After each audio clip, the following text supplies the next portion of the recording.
Hello, everyone. Welcome to Development Palates. I'm Aaron Loomis coming to you from the Ventura Cigar Company studio. Seth was on this review with me today, but he's not able to join for the video just due to kind of a holiday constraints. So I'm going to be doing this one solo. Today I'm talking about the Acid 20. The cigar is a Robusto 5-inch by 52. Comes out of the Gran Fabrica Drew Estate factory in Nicaragua. Wrappers Mexican San Andres, binders from Indonesia, filters from Nicaragua. Price point is $11.52, and the cigar was released in August of 2019. So kind of getting into my overall experience, the cigar started out with slightly charred wood and muskness, had an immense post-straw sweetness from the cap. That sweetness really mellowed about a half-inch in. It allowed the draw flavors to be a little bit more identifiable. It wasn't just really masked by that sweetness. As things progressed, I got a bit of herbal grassiness that kind of joined in with the musty wood and kind of held on to the final third. Then there was some bitterness that joined in, and the wood became more of a pine note. Construction was pretty good. Strength was right around slightly above medium. Overall, I thought the Acid 20 was fairly average, just kind of represented some basic and typical flavor notes. Sweetness wasn't really overpowering after the first half inch. So that's nice. Sometimes that sweet cap can kind of last on and just really mask everything, and you don't really get much of any kind of the actual cigar notes. I didn't have, didn't really have much of an infused style kind of other than some of that herbal grassiness. Um, I do think that this cigar could be kind of identified as a gateway cigar, as it could lead, transitioning some smokers from smoking the infused cigars over to the more traditional non-infused cigars.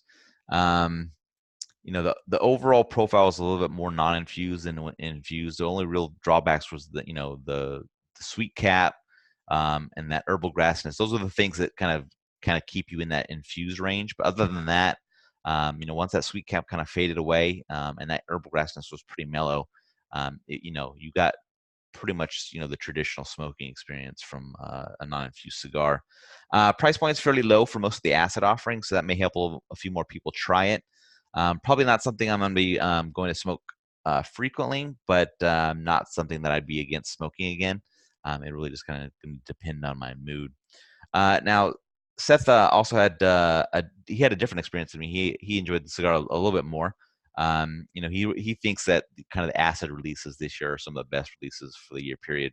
Infused or non-infused. And he kind of he said that when he smoked it, he was happy with the experience. He didn't have any levels of disappointment with it. He thought it was a consistent, well-made, flavorful, and fun cigar. So it's kind of his thoughts from what I could share from his experience. Getting to the scores, Seth gave it a 7.02. I gave it a 5.05. So I'll kind of describe it from my experience. The score matches up perfectly. The flavor profile was kind of average to the first two thirds. I thought it was subpar in the final third. Overall, it was average. Construction was okay.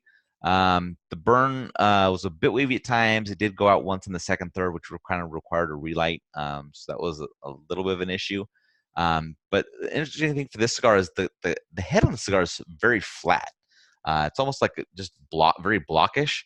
And I normally do a straight cut on every cigar that I smoke, but I did a punch on the head of this cigar just so that I didn't kind of cause any issues with, cracking the head or anything like that. I just thought that it might have been a tough thing. I mean, I could have maybe got out a razor blade and got real precise with it and did that. But I had a punch handy, so I went ahead and just did that. The draw was slightly tighter than I prefer, but I don't think it had any issues to do with the punch or anything like that. That was just kind of how the cigar was.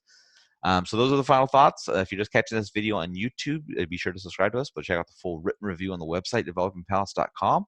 Follow us on all the social media channels, and you can catch all of our review recaps on podcasts. So iTunes, Google Play, and Podbean.